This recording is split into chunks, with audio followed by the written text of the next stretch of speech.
Okay, we started earlier and I wasn't ready, and now I've found something that I would like to begin with, and that's my ongoing frustrations with Philip DeFranco. As I've described Philip DeFranco before, like, I don't think he's a bad guy. I don't think he's like an idiot or whatever. I think he genuinely has a passion for what he does. He's a YouTuber. He's a fucking he does the news every day.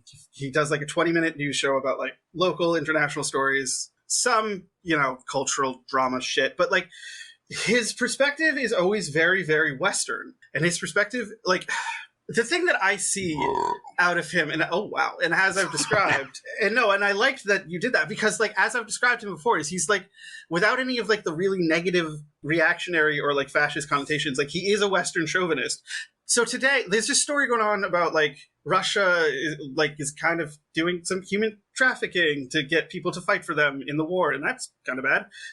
And, like, there might be like a pipeline from Cuba, and basically Phil was like, well, people might take it because wages are so low in Cuba. And it's just like, yeah, but like at the same time, like, as Jesse, as you were just saying, like, their basic needs are met. So it's like, does it really matter if your wages are that low? And as you were saying, like, a lot of the shortcomings that country experiences is because of like sanctions and stuff. And it's just like, when you don't give the full like story, especially on like a communist or supposedly socialist or whatever you want to call it country and how they run, like, when you're not really covering and giving the full context, you're essentially like, you're doing, it's, to me, I see it as like, it's not misinformation, but it's a lie of omission. It's delivering a narrative that is basically entrenched in like this pro-Western attitude and this pro-capitalist attitude that like, it's just very American. It feels, again, like, I don't want to call him a shithead, but it's like, at times he does things where it's like, Phil, like, what are you doing? Like, you're being a shithead. Like, you need to talk about these things with a little bit more like measured perspective. Well, I mean, a lie of omission is like leaving out important context. Yeah, basically. And he does that a lot. And he certainly has he has a very like pro-West, pro-American perspective. Socially, he's very like left-leaning, but like, who isn't nowadays? So I don't know. It's just, he probably only uses American sources. Most of my news stories are from... That's probably true. ...news outlets that, it's not like I agree with their perspective, but it's usually more neutral, like Al Jazeera and shit. Yeah. And he probably doesn't go... I don't know, like, sometimes he'll surprise me, but like, the problem I have is that, like, there's two things that he does that frustrates me mostly. Is that, one, his like audience is like skews younger mostly because it's like YouTube and everything on YouTube skews younger. But the thing is, like, at the end of every fucking story, he's like, how do you guys feel about it? Leave your thoughts in the comments. And it's like, dude, like, imagine if like in the middle of like reporting on like anything, whatever, like some like fucking moral panic or cultural bullshit that's happening in our country. Like, imagine in the middle of like a late night, like Norah O'Donnell just being like, how do you feel about this? Yeah, exactly. Like fucking like Walter Cronkite turning to the camera and be like, now how does the audience feel about that? It's like, motherfucker, like, you have a platform, use it. Either he doesn't have a position on these things, which, like, I don't fucking believe at all. No, dude. I know what he's trying to do. He's trying to, like, farm engagement, but it's like, dude, like, this is the perfect opportunity to direct people in the right direction. He just doesn't, and it's frustrating to me. All right, sorry. No, that's what I was going to say. Whenever it's like... What do you think about this? Why don't you reply in the comments with your personal stories about this? I want to get some interesting perspectives. It's algorithm fuel. Yeah. I mean, at least he's actually started to, like, incorporate that shit into his show now. And so at least, like, he's responding to what people say. But this reminded me, like, can I also talk about, like, really quick internet bullshit that has to do with, like, leave it in the comments? Yes, please. That's what we were asking before. Yes. So basically, on the East Boston Open discussion on Facebook, someone posted a picture of, like, this questionnaire. It was a bingo card, but it was a bingo card with, like, all the various genders on it and stuff. And the person anonymously posted this. It was just like, blah, blah, blah, blah, blah. Like, how could they be teaching this at their school? They're trying to brainwash our kids.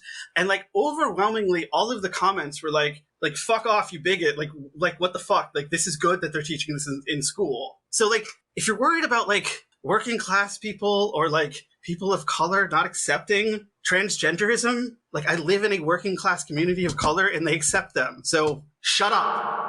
That's it. Just to clarify, transgenderism. That's not like a far right talking point to like. Sorry, that doesn't to exist. Justify like, oh, we're not talking about we want to like kill all of trans people. We just want to eliminate transgenderism.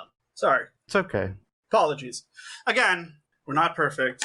We get caught up in our words. And it's, but it was like for every, like, there was only like one or two like people who were like, yeah, I support this. Like everybody else was just like, what the fuck, dude? And you don't have the courage to even like post this under your own name? Like, fuck off. So, transgender people. I'm sorry.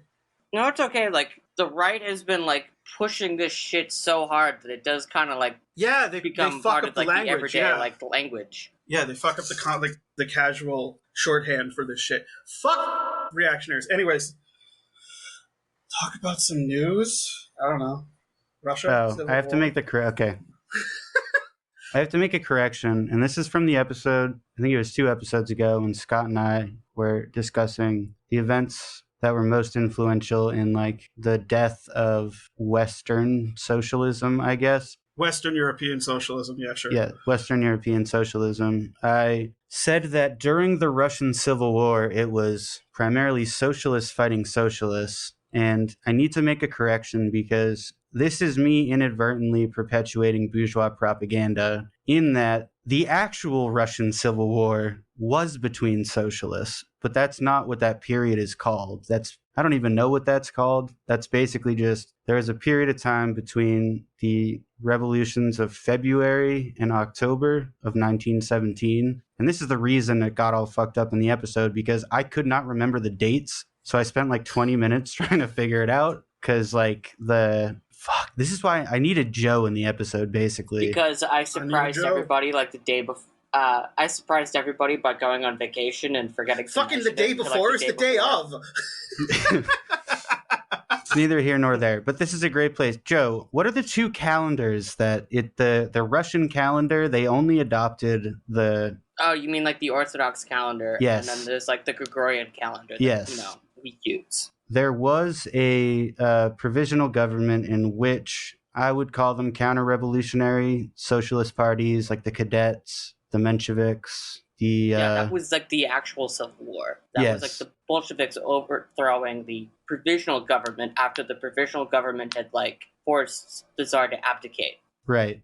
And then there was what the international community, primarily the Western international community, calls the Russian Civil War. And that was after the official end of World War II, when Russia... No, World War I. Like, Wait, Joe, you're saying the Russian Revolution didn't last all until World War II? I'm sorry. No, that's what Jesse said. Oh, World War One. Did I say World War II? Joke. Oh. Yes, you did. But, like, a big part of why World War I ended was because the October Revolution happened in Russia with the Bolsheviks overthrowing the provisional government. And then a week or 2 after that happens, there's a revolution in Germany where communists in the German military stage a revolution, and like there's a huge mutiny in the German Navy because they're like, no, we don't want to fucking fight.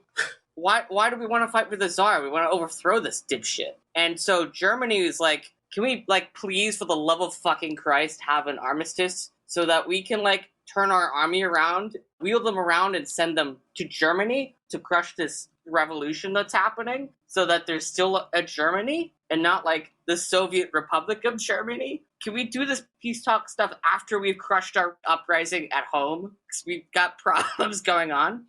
That's actually why the armistice happens in 1918. November 1918 is like the German Empire has an existential crisis that it needs to deal with. And the other capitalist countries are like, okay, we don't want this spreading to us, so like, knock yourself out. Yes. And then a coalition of, what was it, the United States? Yeah, it was like the US, France. the UK, France. They all send troops to support the Tsarist white Russians who want to bring back the monarchy. Yes.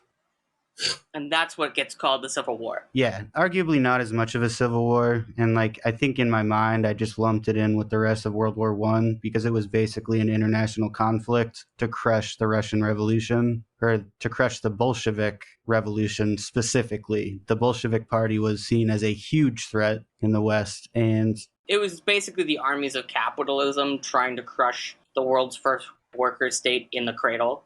And also, I mean, yes, the ostensibly socialist parties of Russia, like, yeah, I guess they were communists, but a lot of the big players in the movement, and like the Cadets and the left SRs, and obviously the Mensheviks, Trotsky, for one, who went on to like form his own party and then pretend he had always been a Bolshevik for the sake of like infiltrating the Bolshevik party and then changing it back into what he wanted to do under his own party. Cough, cough, opportunistic lib detected. Very much opportunist. And that is why he got an ice pick to the neck. Yes, that's why he got an ice pick. I mean, not all individual communists are heroes. That's why I say don't have heroes, but Well, yeah, in general. some of them are good. Some of them are pretty fucking cool. But basically the reason that the Bolsheviks were able to triumph over the left and right opportunists was firmness on principles and flexibility on tactics, whereas Trotsky was basically the other way around. He was extremely dogmatic. Yes, he had a very specific idea of what was possible, and he changed his principles. Like the story of the diverging like priorities and like methods of Lenin and Trotsky is that Lenin was very much the ends justify the means. Like, we have a goal. We don't really care about how we get from point A to point B. We are committed to achieving like a worker state. We will do anything and everything necessary to achieve that goal, but we will be flexible in how we get there so long as we get to the end result. Trotsky is much more like the means justify the end of like... Yeah, even if we don't do anything, at least we won't have done anything for the right reasons. Yeah, basically. Which is basically like the Democratic Party's like, that's like how they sell themselves, and I don't know why people buy into it. It's like, well, we could have like raised wages for millions, tens of millions of people in this country by raising the minimum wage, but the Senate parliamentarians said no, so like, we didn't help anybody, but we were following the rules. Yeah, especially if like behind the scenes you're fucking collaborating with class enemies and nations that had their fucking guns pointed at Russia to like, never mind. I don't need to shit on Trotsky any more than he's already been shit on. He got ice picked in the head. That guy is dead as fuck. Yeah. He But got anyways, what he deserved. Yeah, I just wanted to clarify that. I want to be able to give good information. That's the bottom line with this show. I don't want to give you bullshit. Yeah. That is why our integrity is important. Yes. I didn't hear what you said. I said, Joe, shut up. What? It's important that we're like on the level. Like, if we fuck up, we should acknowledge that.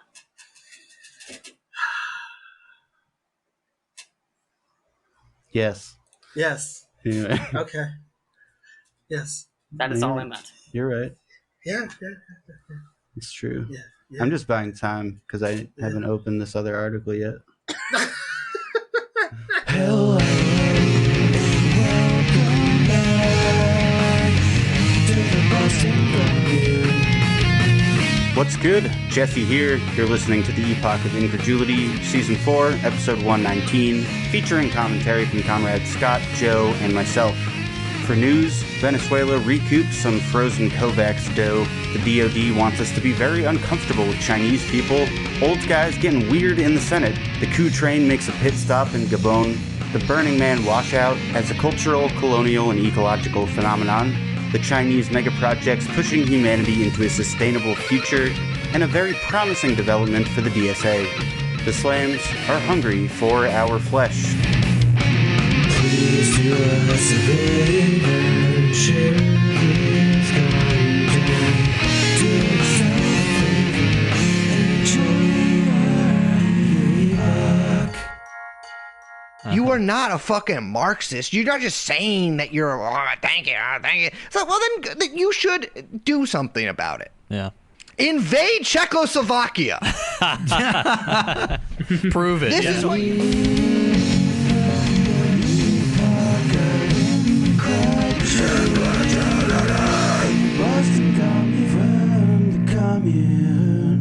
The other thing I wanted to mention is, I think it was probably last year that I was talking about how the COVAX program seriously fucked Venezuela over by asking for a huge upfront investment, and then the Venezuelan assets got frozen in Western-owned banks. And one of those banks was a Portuguese bank called Novo Banco. And the Venezuelan government has I guess as of August 9th, won a lawsuit against the Lisbon District Court and retrieved $1.5 billion, or, quote, 1.5 billion belonging to several public entities. So that money can now be redistributed among the people of Venezuela, presumably through state programs for healthcare and stuff like that.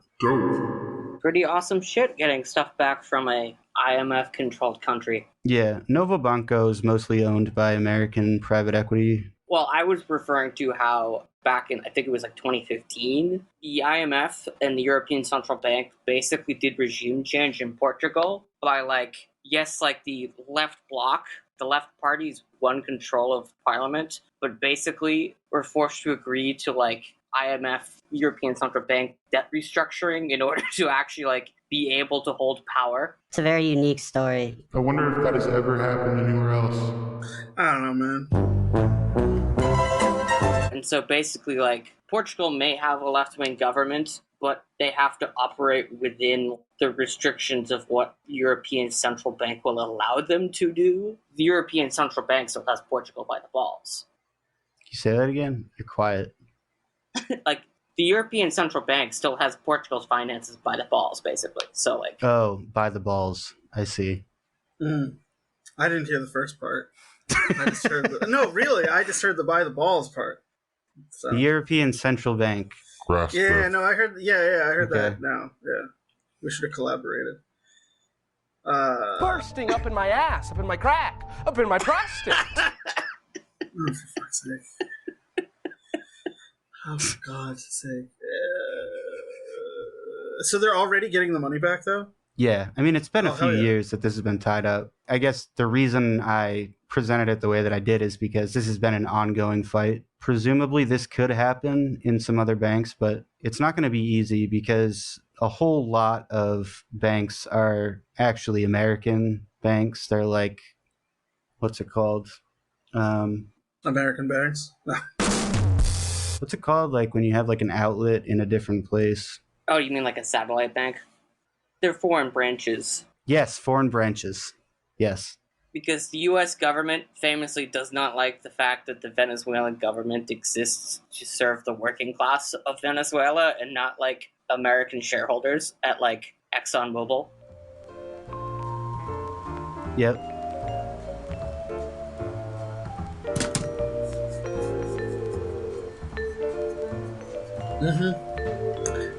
Yup. What's just happened? Why does everybody stop talking? There's nothing left to say. Oh, there's just nothing left to say. Well, then talk about U.S. and China. The U.S. So, when I woke up this morning, Sorry. I saw a push notification from the Wall Street Journal, which was just way too funny for me not to feel the need to get up. And during the course of my errands, because today is the day I get paid, so usually that's okay, get up. You get paid on a Tuesday? Yeah, I get paid on Tuesdays because I have direct deposit instead of Thursday. I get paid on Tuesday. My company's weird. You're weird. I get paid on Friday. I get paid on Friday too. It's normal. That's normal. You fucking freak. I have tried for years to get an explanation as to why we do the way we do things as far as this shit goes, and I've never really got an answer. Because they saw you coming and they're like, here we go. Switch to Tuesday. Because you're getting sanctioned. Yeah. They had to enact the Joe clause. No, it's the pay schedule is Friday to Thursday. Baby, would you ever want to go to the Smithsonian museums?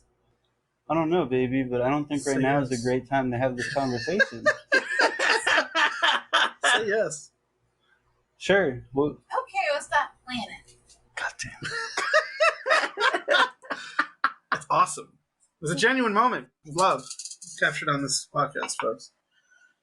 All right, back to the U.S. and China. China. Anything else good with over there? Good over there on China's part? Anything good over there? How they doing? Joe, What's going on with Taiwan? Hold on. Who gives a fuck?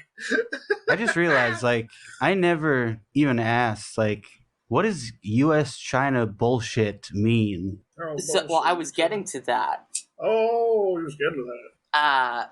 Basically, the U.S. government, at least based on this Wall Street Journal article, which is basically like trying to do like Cold War, like anti-China propaganda, is basically like the U.S. government is like terrified that like Chinese people, Chinese nationals, like exist in the United States. What? All right. Wait, We did this a long time ago. I'm so confused. So I Remember that? I went down and like I Remember actually the last like time we did this? It went really badly. Well, no, this is actually so stupid. It's actually funny. Okay. Because like I actually went out and got like the hard copy of like the Wall Street Journal because it's cheaper to like just go out and like eat the $5 for like a hard That's copy. what I'm actually gonna say. Is that an actual? You have an actual Wall Street Journal there with you? Yes, because like fucking dork. All right. Well, no, it's because like they have a paywall that I can't get around, and like I'm too poor to afford that. All right. God, how much is a monthly membership fee then? A monthly membership? It's a lot. Do you need a subscription? Yeah, subscription. Scott. Sorry. I'm gonna go to the website. A print subscription to the Wall Street Journal, a full year. Just throw out a number. What do you think? I don't know, probably like 200. Oh wow. Okay. It's 150. I wasn't too far off. Yeah, So, you're like, right. if the- It does just say subscription. I'm an idiot. But if there's, I mean, like, membership, just the phrase "the membership club" is so good. The Wall Street Journal membership club. The New York Times It's membership very club. exclusive. I don't Yeah. know. No, but like, what are we afraid of if there are Chinese nationalists living in America? So, the U.S. is accusing Chinese nationals of trying to gain access to military bases, which is really funny because are they actually doing that? Actually, it's mostly made up shit. Yeah, It's a combination of like fabrications and racism for the most part. So, U.S. government claims that as many as 100 times in recent years, quote, Chinese nationals, sometimes posing as tourists, have accessed military bases and other sensitive sites in the United States as many as 100 times in recent years, according to American officials who described the incidents as potential espionage threats. The Defense Department, FBI, and other agencies held a review last year to try to limit these incidents, which involved people who officials have dubbed gatecrashers because their attempts, either by accident or intentionally, to get onto American military bases and other installations without proper authorizations. They ranged from Chinese nationals found crossing into a U.S. missile range in Mexico to what appeared to be scuba divers in murky waters near a U.S. government rocket launch site in Florida. The incidents, which U.S. officials described as a form of espionage, appeared designed to test security practices in the United States, military installations and other federal sites. Officials familiar with the practice say individuals are typically Chinese nationals pressed into service and required to report back to the Chinese government. These cases, at times, occur in rural areas where officials indicate there is little tourism far from a commercial airport. Concern over the base intrusions comes amid rising U.S.-China tensions, which spiked after a Chinese spy balloon overflew the United States earlier this year, carrying what officials said was surveillance equipment. The incidents also cast light on concerns that Beijing is using non-traditional means to gather intelligence on American soil, whether through proximity to bases or through Chinese-produced commercial equipment that could be used to spy on America. Officials at the White House and the Department of Homeland Security declined to comment, and the Pentagon is only broadly aware of this. The FBI said, quote, the Chinese government is engaged in a broad, diverse campaign of theft and malign influence without regard to laws or international norms that the FBI will not tolerate. Right? You're gonna read the whole Wall Street Journal? Yeah, well, I mean, it's not that much more. Yeah, but like, I assume America does all the same shit. Yeah, exactly. That's part of why it's hilarious. Yeah. It's like, how many coups have we done in just the last 4 years? Yeah, I mean... Well, really, it's like... A lot of people are Chinese. Actually, at one point, Come on. someone quoted as literally being like, one of the big problems is that there are more Chinese people than Americans. Yeah, there's a lot more Chinese people than Americans. Like, yeah. Are they just Reality assuming that like any sketchy Chinese person is a spy? Basically. Later in the article, quote, the Chinese embassy in Washington challenged the views of these incidents. Quote, the relevant claims are purely ill-intentioned fabrications, and we urge the United States government to abandon Cold War mentalities, stop groundless accusations, and do more things that are conducive to enhancing mutual trust between the two countries and friendships of the two peoples. This article honestly gets funnier as it goes on, and I'm mostly done with the things that are worth mentioning. They ask whether or not the U.S. government should have legislation on, like, banning trespassing, because apparently that's mostly, like, not a federal issue. They ask one of the most, like, reactionary, like, Democrats in the House on, like, foreign policy. It's like, oh, yeah, like, we should have laws about, like, trespassing, because, quote, some incursions are benign, such as those involving people who have said they are following Google Maps to direct them to the nearest McDonald's or Burger King, which happens to be on a nearby military base. Others appear to be more troubling. Well, when you put your fucking military bases all over the place, yeah, people are gonna. What the fuck are we gonna do? People are gonna wander onto one eventually. Yeah, exactly. The reason why this is, like, particularly funny for me is because this happens at my work all the time, where a lot of my job is dealing with truck drivers who are lost and looking for a different complex, and they're like, oh, well, Google Maps told me to go here, and so I'm here, but, like, this isn't the right place. No. So basically, they're scared of people, like, trying to get, like, McDonald's, and they end up at a McDonald's, but it's, like, in a military base. Who is the Democrat? Who is the reactionary Democrat? Jason Crow, Democrat from Colorado. He's a centrist piece of shit who happens to have a seat on the House Intelligence Committee. Oh, okay. That's suspect. Yeah, okay.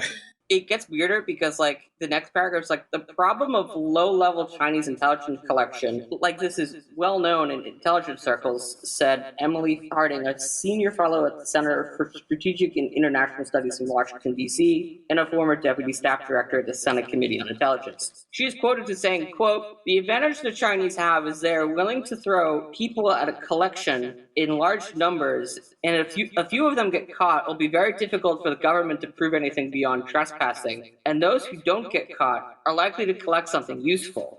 Harding is also quoted as saying that because most incidents in the U.S. can be pursued only as trespassing, the Chinese government gives a collective shrug for those who do get caught. That would be unlikely if a U.S. citizen would be caught inside China. The latter is unlikely to get what we would consider a quote-unquote fair trial. So basically, the U.S. is upset that their tactics are harder to get away with if their people get caught.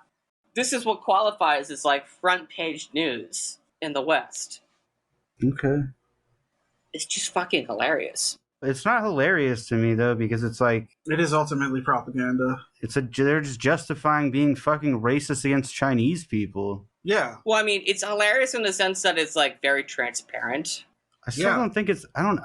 No, like, dude, you're not wrong. Like, there's an I don't think it's a good thing. Of anti-Chinese racism in America since COVID, but in general. It's not a good thing that this is racism. It's just like, guys, like... Well, of course it's not. You could have, like, put a little more effort into this.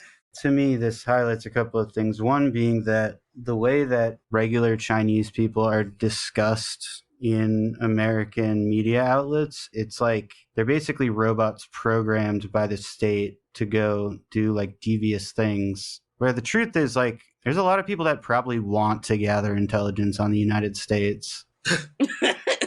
But the other thing is also, like, I learned nothing from this story. Like... I learned absolutely nothing from this story. Like, this happens everywhere in every country. Why the fuck do you need to tell people about that? It just doesn't matter. Just stoke fear. Well, I mean, that's kind of why I think it's funny, is because, like, all of these words, like, all of this effort, and it's like, it's basically gibberish. Yeah. It's just like okay, whatever. Fuck the Wall Street Journal, dude. I don't care. Yeah. That's the biggest story is how bad the Wall Street Journal is. It's like how the ads on Facebook, paid for in part by other countries, Russia in particular, became this huge story about, like, election interference. And it's like, that's what the whole internet is. What the fuck are you talking about?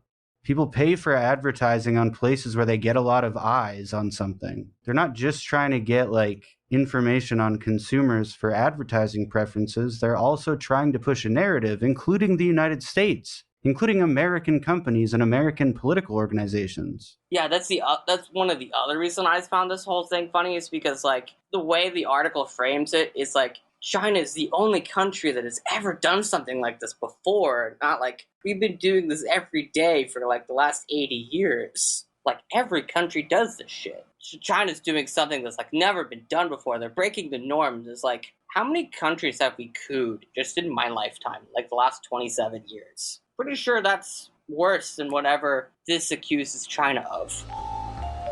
Next time I'm going to ask for specifics when you put US-China bullshit in the bullet points. I'm tempted. Whatever. He's tempted. He's tempted.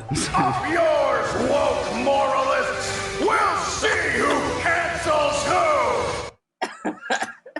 I'll keep this in. I'm still very tempted to like cut it out, but We'll keep in that. I thought there was something about. I thought something happened, but nothing there's literally nothing there. It was a nothing burger. Well, it's worthwhile to point out propaganda when, like, this is, like, what our government is trying to, like, get people to, like, absorb in passing. All right. U.S. media still sucks. Next bullet point. Just like gerontocracy. Oh. Indeed. Yeah. So, like... Baby Sparkin. Bring attention yet Old Rusty Sparkin. to, like, the fact that most of our political leaders are not really there cognitively anymore. Mitch McConnell kind of, like, blue-screened in public for the second time in, like, 5 weeks. And it's much easier to watch when you watch the version where someone edited in the Curb Your Enthusiasm theme. His face undergoes this, like, subtle but marked change where he has this semi-professional air about him, and then, like, when he completely blanks out, his little bottom lip, like, goes in, and it looks like he's sad, kind of. Like, Aww. it almost makes me feel bad for him, but he's not mentally present for it. It's probably some kind of fucking absence seizure or something. Oh. Eh. I'm not trying to elicit, like... He doesn't deserve any sympathy. Yeah, I'm not trying to elicit sympathy, but it is the cutest I've seen Mitch McConnell. Jesus. He's a cute old man. He's only cute when he's having a stroke. Yeah, actually.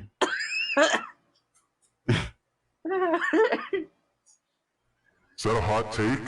We gotta save. I just...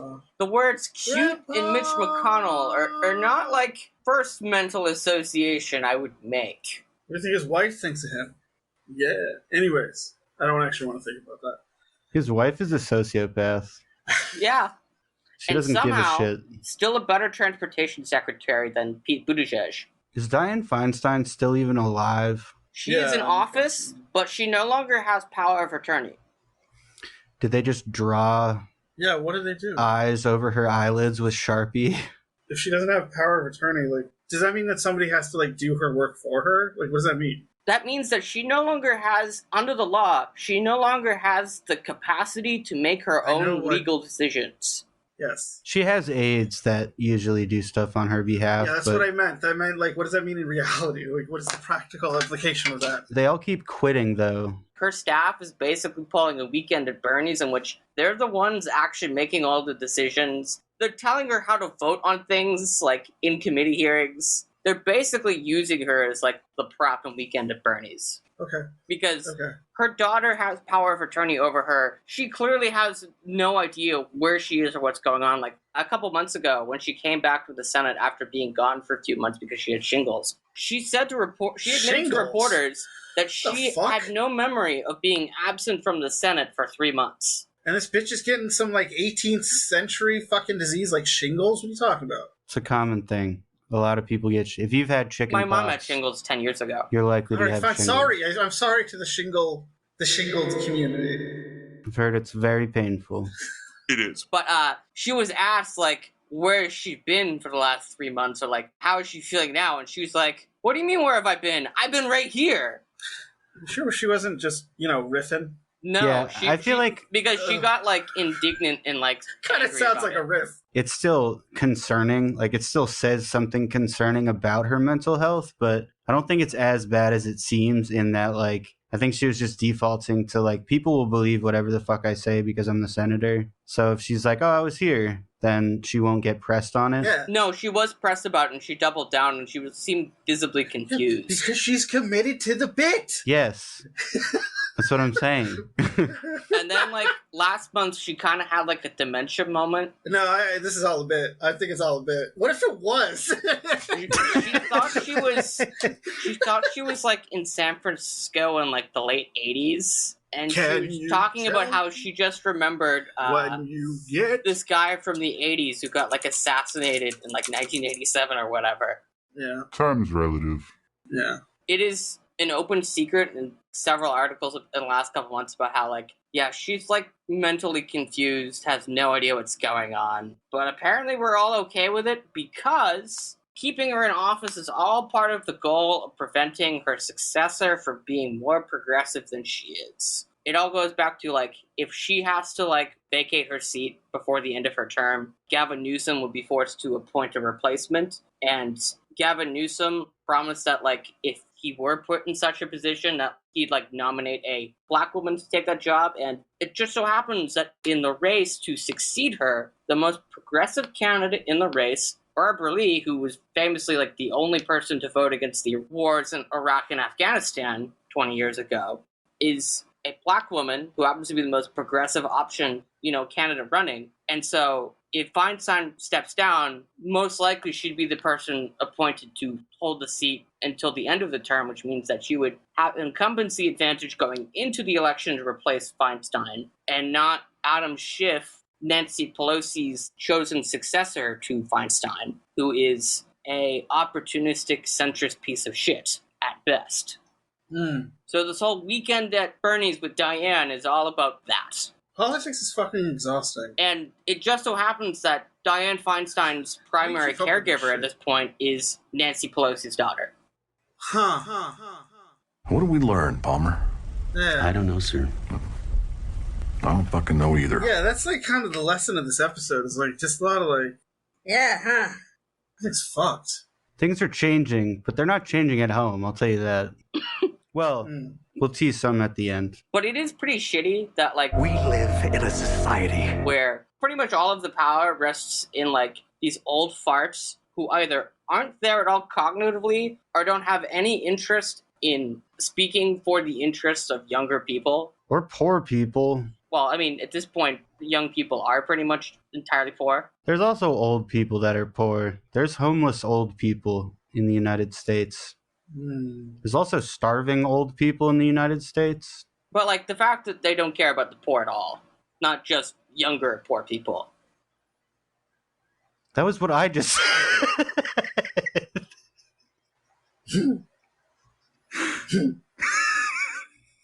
Yes. Yes. I don't know. If you're going It took a second to process what you were saying. Francisco. Alright. Coup. You get in that ass, Larry. You pull their asshole open, step into their asshole, close the door behind you.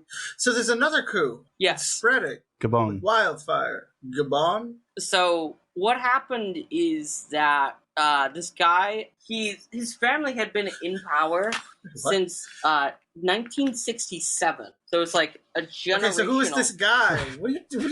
What are you President what are you this doing? guy. I'm trying to remember how to pronounce his name.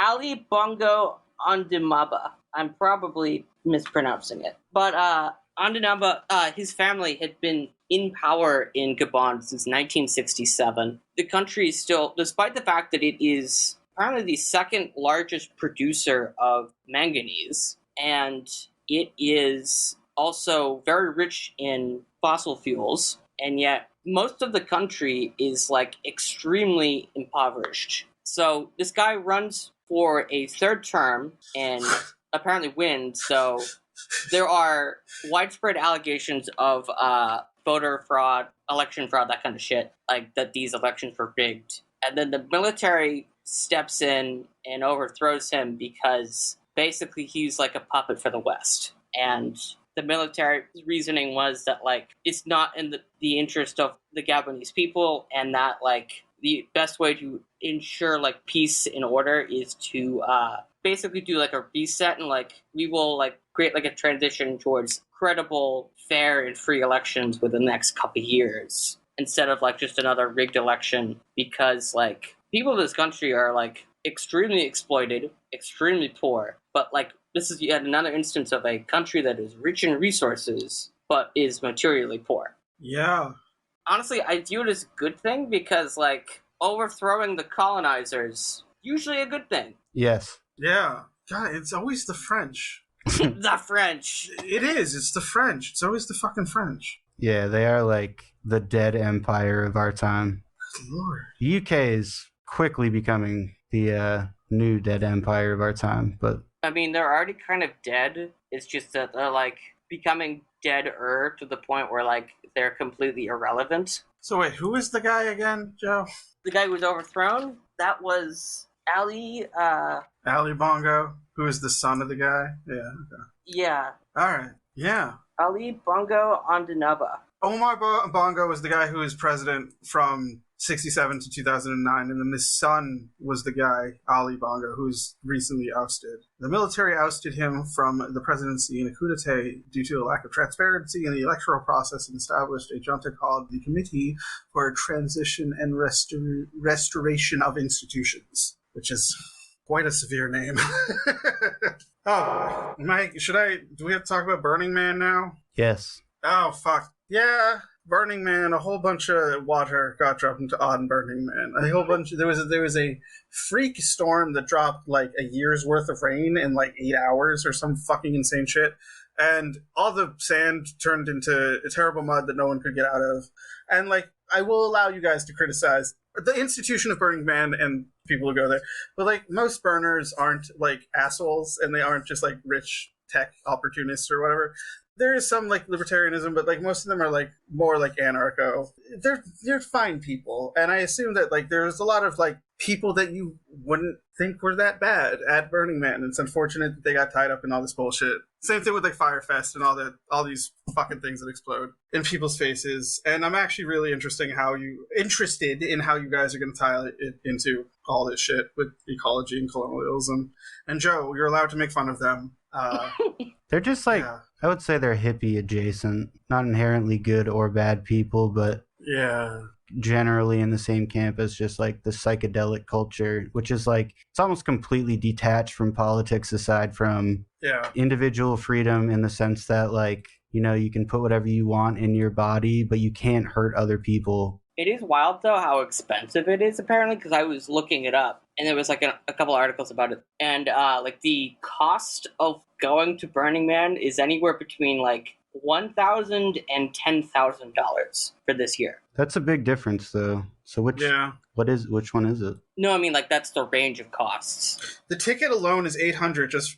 The ticket alone, which does come with a parking spot, is $800 alone. So, and again, it did come out like it's completely detached from like indigenous traditions of like burning the Zozabra and all that shit. But you know, I know where these things came from, motherfucker. The Burning Man is called the Zozabra. He's an effigy that is burned each year. I forget the reasons why. So does everyone else. That's the problem. Yeah, no, what's funny is that like the majority of my information about this is that I've incurred is from our former co-host, but two, also from the band Old Man Gloom, the post-metal band Old Man Gloom. They're a Burning Man themed post-metal band. They're very ironic and silly. Like they put out a documentary about Burning Man, and it was very fascinating to me. So. And the Burning Man, other names for the Burning Man are the Old Man Gloom, are the Zozabra, or the Wicker Man. Sorry. No, don't apologize. I learned something. I think it has something to do with rebirth. It's like symbolic of a transformation. It embodies gloom and anxiety. By burning it, people destroy the worries and troubles of the previous year in its flames. Yes, okay. in the act of destroying the old, you are able to make room for the new. There's actually a cultural tradition in Western Ireland that is basically the same thing. Yeah, it's a pretty common through line. And it inspired the movie The Wicker Man. I thought you were going to talk a lot more. I thought you had a lot more personal connection to the culture of Burning Man. They're fine.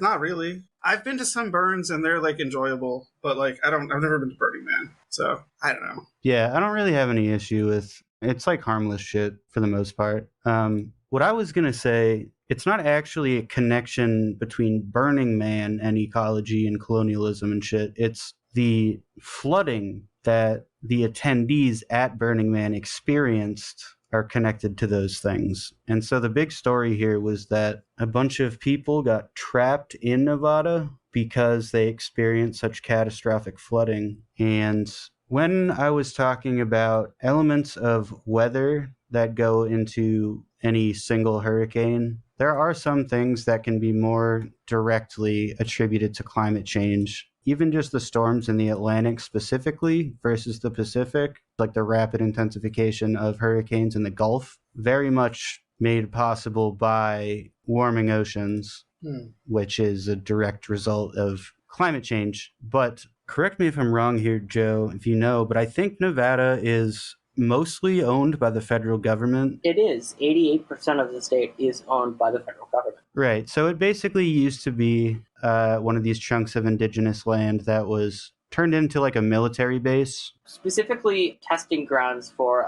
atomic weapons. Oh. In fact, actually, also it was planned, even though most of the construction was done, but like because Harry Reid was like kind of like a crank about it, it never happened. But there was a facility constructed in the Yucca Mountains to store all of like the U.S.'s like nuclear waste. Yeah, nuclear waste, which would have solved a lot of problems regarding to nuclear waste. But like Harry Reid always ended up finding some way to shoot it down. Well, also the locals really didn't want to live on top of the nuclear waste dump, which I understand. Yeah. So when it comes to flooding, there's a big difference between when it rains in an area like Massachusetts and when it rains in an area like Nevada. And the reason is because Nevada is a desert.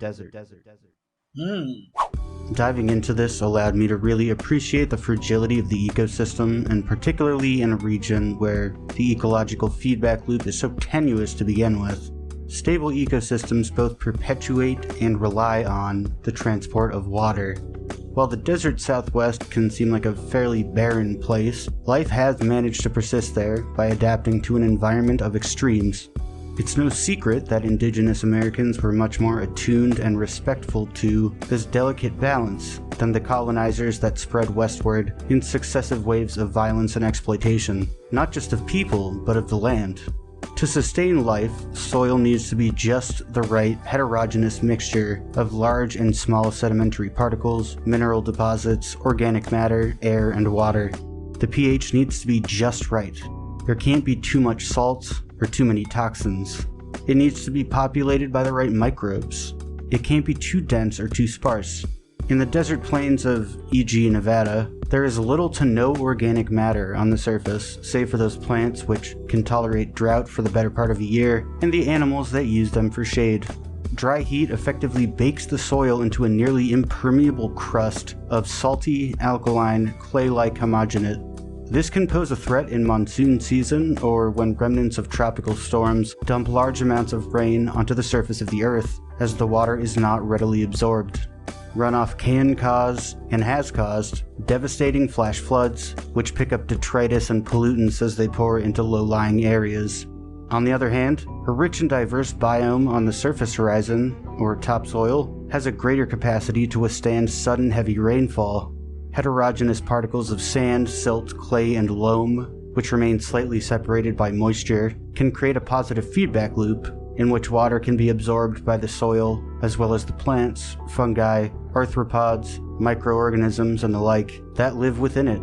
Plants actually do quite a good job of filtering toxins out of our groundwater, drinking them in through their roots, metabolizing them, and sweating out pure water, which is then returned to the air in a process called evapotranspiration. Now, one of humanity's greatest pastimes is destroying the planet for profit, and it was the allure of gold that brought so many colonizers into the delicate desert ecosystem of Nevada over a century ago, and it remains a large part of Nevada's economy to this day. Unfortunately, the largest open-pit mining operations in the country required a lot of resources and generated a lot of toxic waste, with industry and urbanization further contributing to the cycle of soil erosion and desertification. Furthermore, massive construction projects were undertaken to divert natural waterways to thirsty mouths of people and the animals that we eat and the plants that they eat through further environmental degradation by means of overgrazing and irrigating grain crops. Then factor in industrial pollution of the air and waterways, tourism, and weapons testing. Finally, a somewhat niche consequence of climate change and runaway desertification comes in the form of what are called dry thunderstorms.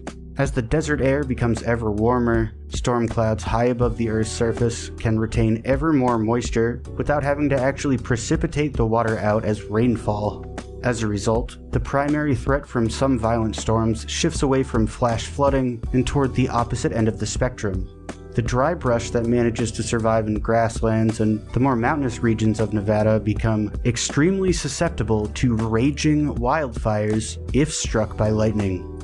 Can I interject with a question? Yeah. So, do you think that detonating atomic bombs and hydrogen bombs under the ground would make it less likely that there is actually topsoil for, like, conducive for growing plants or, like, you know, the diverse ecosystem that is necessary? Because a lot of the atomic bomb tests, they, like, dug the bombs, like, underground, would, like, bury them, and then detonate them underground. Would that be bad for, like, you know, in the way that mining is bad, like, it contaminates everything? I'm not asking, like, which is worse. I'm asking if that would be a contributing factor. I think arguably when you have radioactive fallout in the air... Yeah, that's much worse, yeah.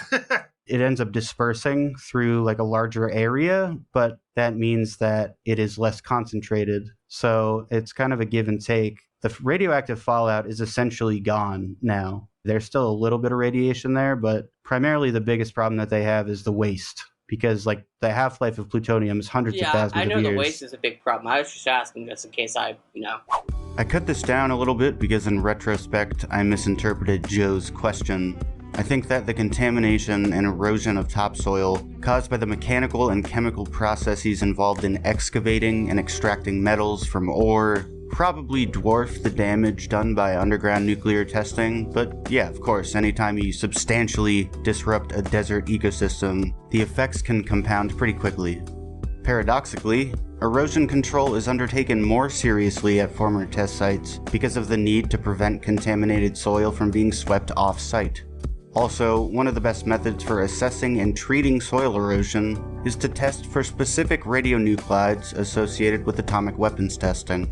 I defer to your expertise on these things. That's why I'm asking. It's like, I really truly think that radiation has this like overblown role in scaring people because it's the thing that we can't actually see. Yeah. And there's an element of like the Soviet creepiness that just gets like associated with it in the American consciousness because countries like France still use a shitload of nuclear energy safely and very successfully. well, it's because they actually, have a government that's capable of regulating the private sector. Yeah, well, they also exploit African nations to get their raw materials. I was referring to the successful part. The problem that the United States has with uranium and shit is that we use it for bombs. We don't use it for energy. Well, we did use it for energy, but, shit to bet at, maintaining safety standards, like operation of facilities like 3 Mile Island. That's another one that really wasn't as bad as people pretended it was.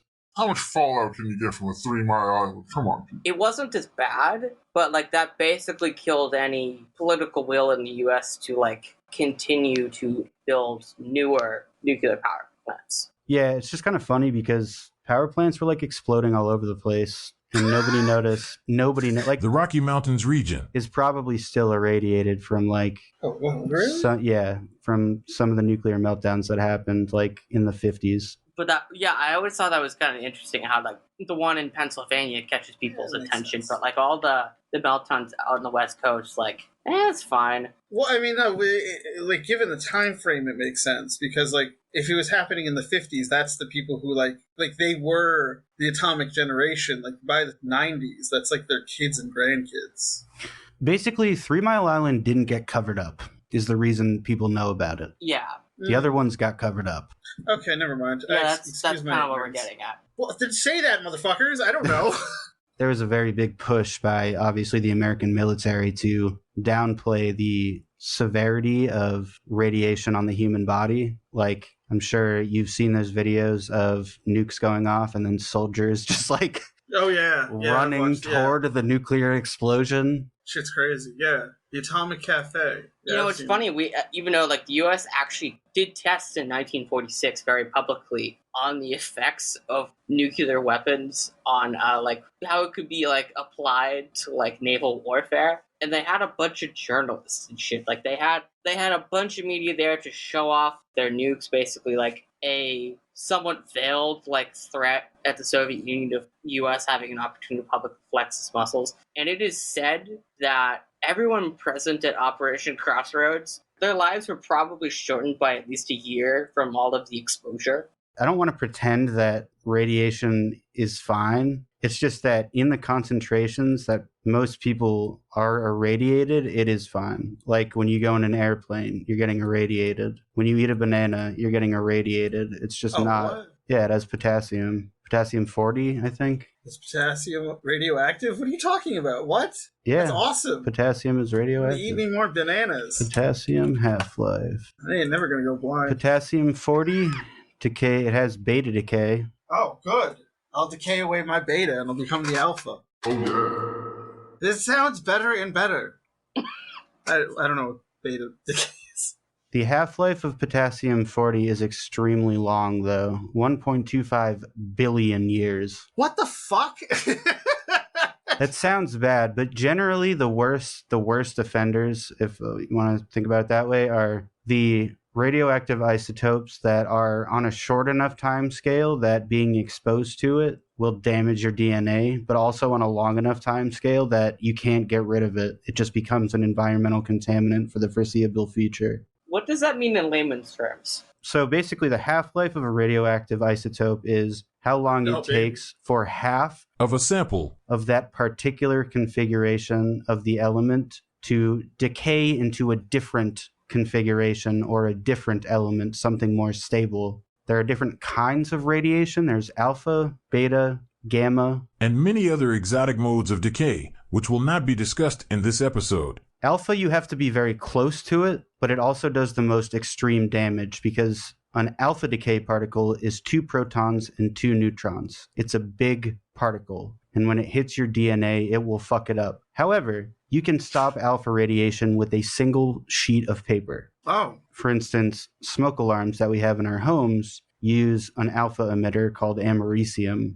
because it'll transmit basically a continuous amount of alpha radiation, and when that signal is disrupted, then the smoke alarm, quote unquote, assumes that it is being disrupted by particulates in the air caused by smoke. Then you have beta radiation, which is a single electron, so much smaller of a decay product. A sheet of aluminum is significant to stop a beta particle. Then you have gamma radiation. Oh, baby. You know, we can think of light as a particle in a wave. A gamma, a particle of it's weird to think about.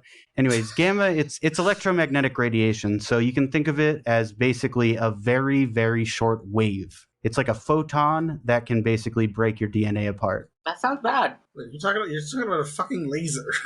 You need a much heavier type of metal to be able to block that kind of radiation. It's very penetrating and very deep, but it's also the weakest.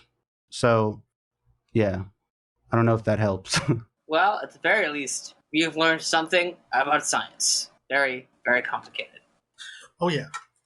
Oh, yeah. Oh, yeah.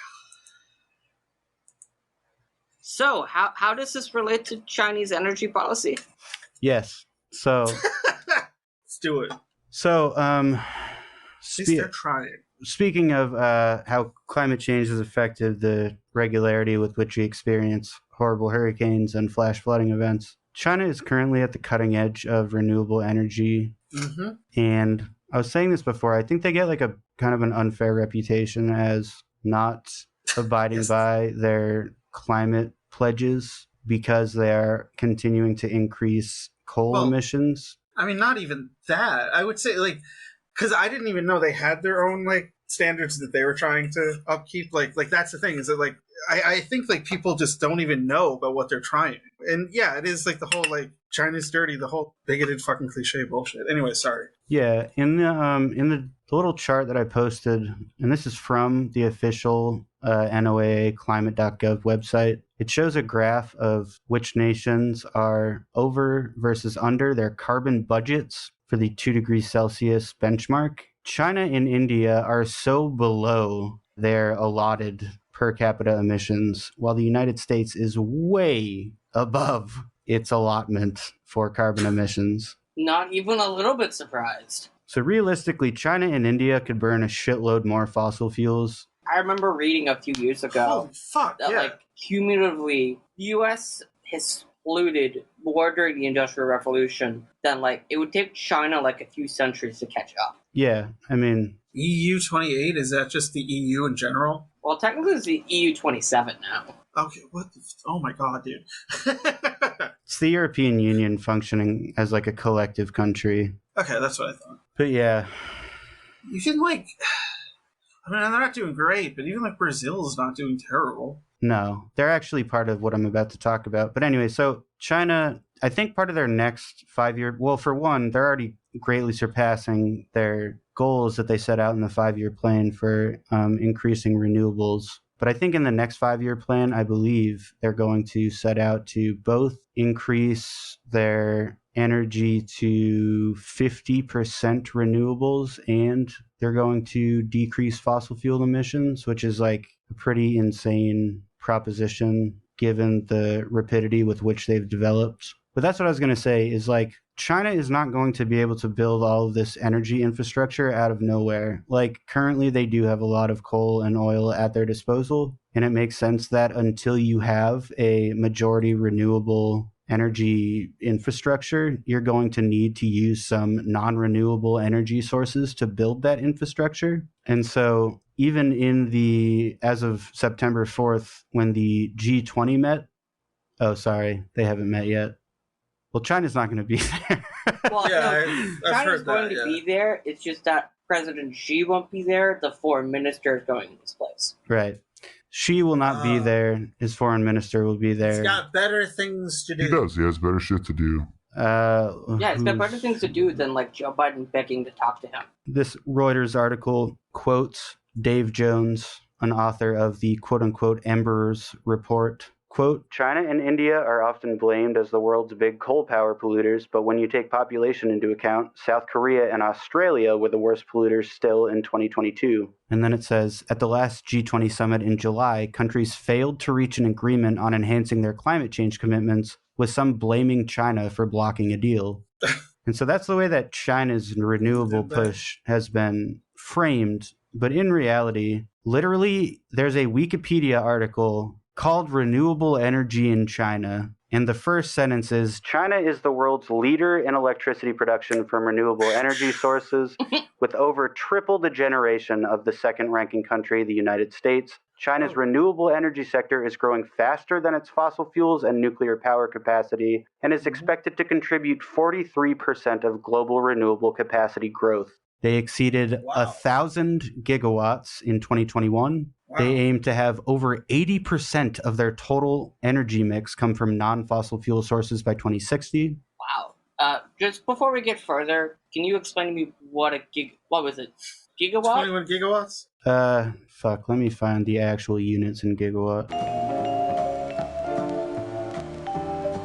It's a lot. You can look at the pictures of the power installations that China have been building. They're huge, like mind-bendingly large. I think they have the biggest solar field in the world right now. Don't quote me on that. Yes, it's the same thing with the other one. It literally says they are the largest market in the world for solar thermal energy on Wikipedia. So it's right there, folks. Further than that, basically the only critique that can be like leveraged against China for its insane rate of development of renewable energy infrastructure is that, well, what are you going to do with all the shit when it breaks down and you can't use it anymore? Luckily, China has a plan in place to set up a recycling system for obsolete wind turbines and solar panels. Because unlike the United States, who only really plans past like the next fiscal year at best, they actually plan these things out. Yes. So China will be able to recycle solar panels, turbine blades,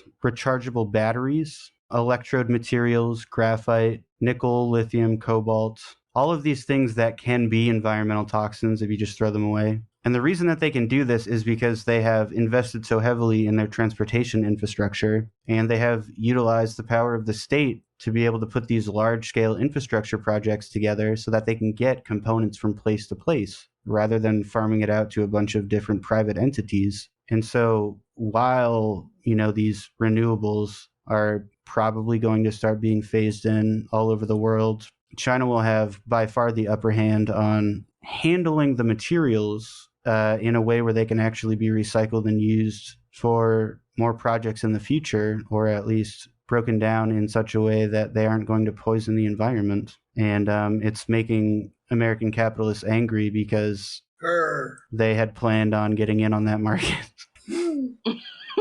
Taking all their money in there, man. We wanted all that profit. It says in this article by Reuters, China's large scrap and recycling hubs are also well connected via train, road, and river systems to commercial zones throughout the country, and already handle bulky loads of industrial detritus similar to the streams of old panels and turbine blades anticipated in the years ahead. So not only are we going to be sourcing a lot of our infrastructure projects from China, we will then send the garbage back to China.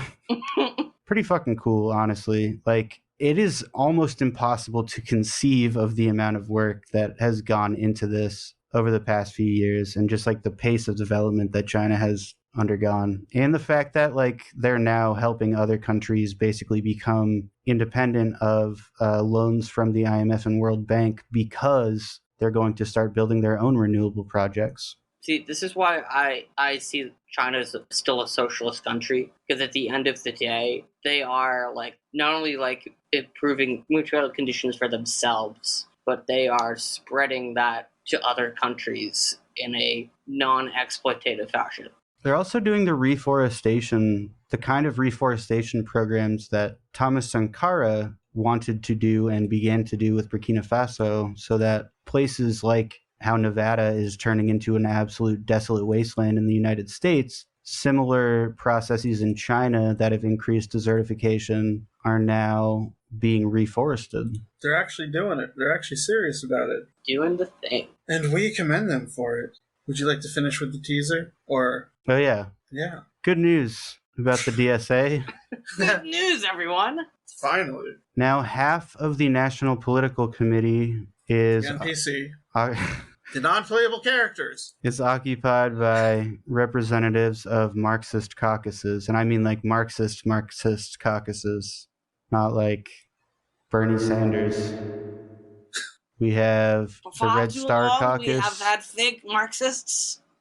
Is that supposed to be Bernie? Yeah, I kind of have this. There you go. I'm not going to do it. So in the DSA, the National Political Committee... Marxists. Sorry. The National Political Committee is a 16-seat body. Oh. It guides and leads the implementations of DSA's major political and organizational goals, instructs national staff about how to carry forward DSA's day-to-day work, creates task forces and committees to guide particular areas of DSA's political work, conducts long weekend meetings 4 times each year, and elects 5 of its members to serve on the steering committee. And now half of the National Political Committee members are from collectively the Marxist Unity Caucus, the Red Star Caucus, and Bread and Roses Caucus, the latter of which, from what I understand, is less contrarian than they had been in years prior. And I am genuinely feeling hopeful about the future of DSA and the kind of accountability that National will be able to hold over its elected officials, so that we don't end up with a bunch of Jamal Bowmans. Cough, cough. No Mike lies Connolly's. detected. One of the creators that I follow and consider to have very useful input, Black Red Guard, made a video announcing that he was joining the DSA finally after being basically a lifelong critic of the bullshit social democracy that the DSA had kind of devolved into. After seeing this slate at the NPC, he said, fuck it, I'm joining because that's where the work is. Yeah, he's not wrong. So, like, I'm actually getting more involved again. Yeah! Fuck yeah. No, I'm actually genuinely excited about this because I've been thinking about getting more involved if we're all doing it. Damn, man, this is exciting. It's exciting times, Joe. I feel left out because my capacity for physically organizing is diminished because of my health problems. Yeah, I can understand that. I basically have zero energy. Like, I can do one thing a day. Today, the podcast was the thing. What else did I do? You went to Dunkin' Donuts. There you go, folks. I went to Dunkin' Donuts. That's very important. Yeah. That's one of the few things I did today. So, yeah, I'm pretty limited in my capacity to actually do anything, but, you know. But we trying. I'm hopeful that that one thing, instead of being some bullshit Zoom meeting, is going to be, like, supporting a strike or something instead. So.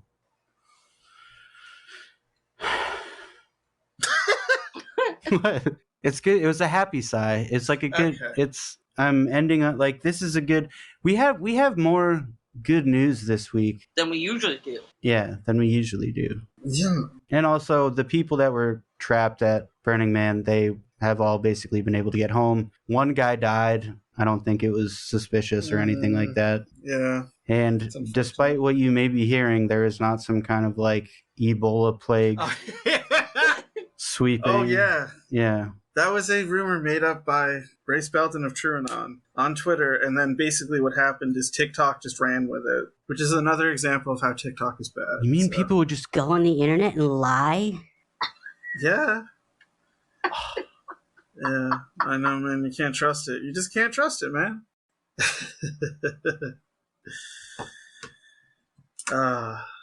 God damn it, almost 2 hours. I'll cut it down. Oh. I'd probably replace the entire thing I did about Nevada with something that I write later. They dropped them bombs Nevada. and everybody was like, what the fuck? We were living here, dude, and they're like, we're fighting Nazis.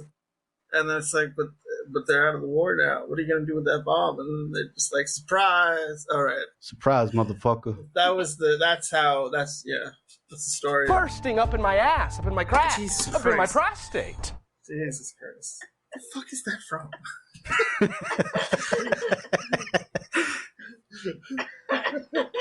Oh, okay. Do you want me to actually tell you? Yeah. It's from a video that Wizards with Guns posted about a guy with a bunch of pop rocks in his asshole. Oh, okay. That sounds good. Up yours, woke moralists! We'll see who cancels who! Alright. But with Pop Rocks. What about Pop Rocks, Joe? What? Anyways, my name is Scott. You can find me on the internet, Sweaty Wife, Sweaty_wife on Twitch. I'm Sweaty Regular Wife.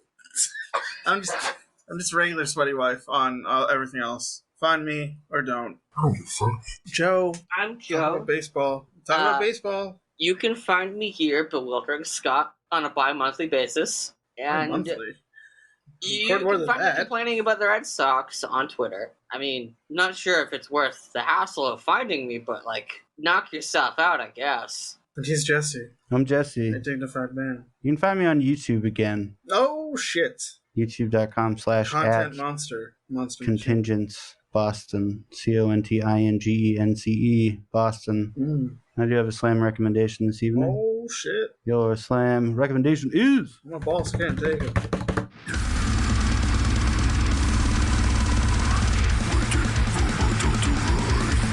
An album entitled Origin. And the artist Origin is Anthropophagus. Oh.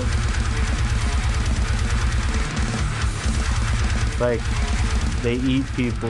Yeah. There's a movie from there's an Italian Hey, it's from the 70s called Anthropophagus. Yeah. Pretty good. Well, they are from Genoa, Italy. He eats his own guts at the end. He eats his So own that makes sense. intestines. Yummy!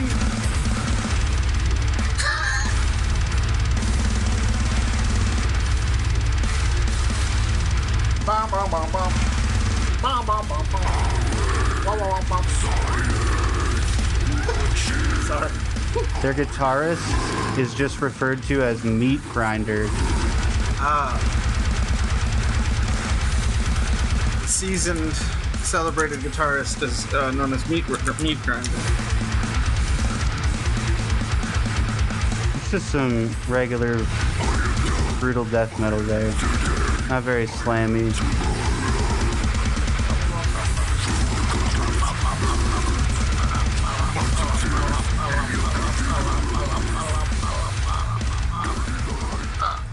That album has a ton of energy.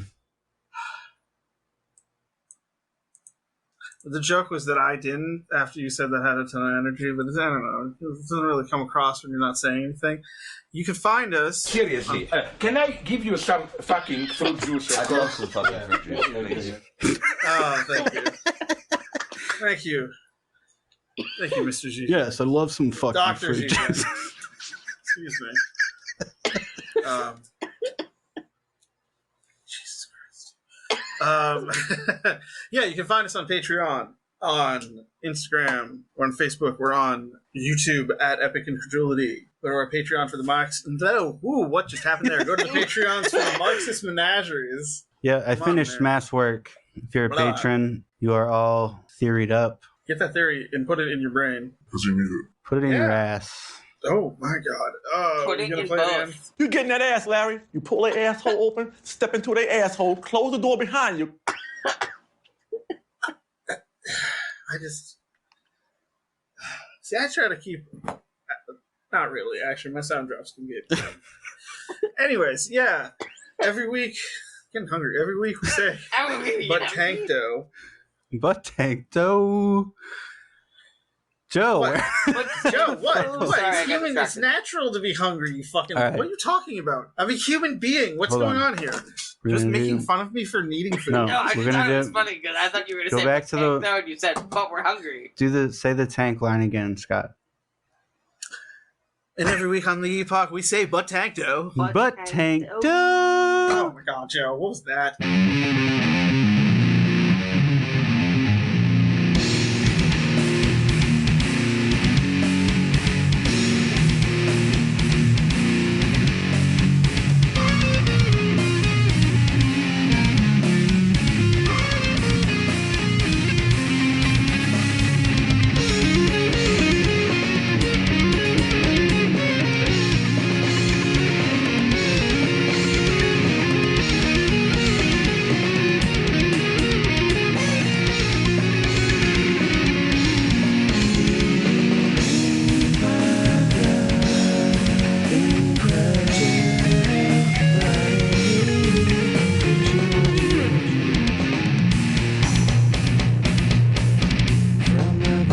So, Joe, how you doing?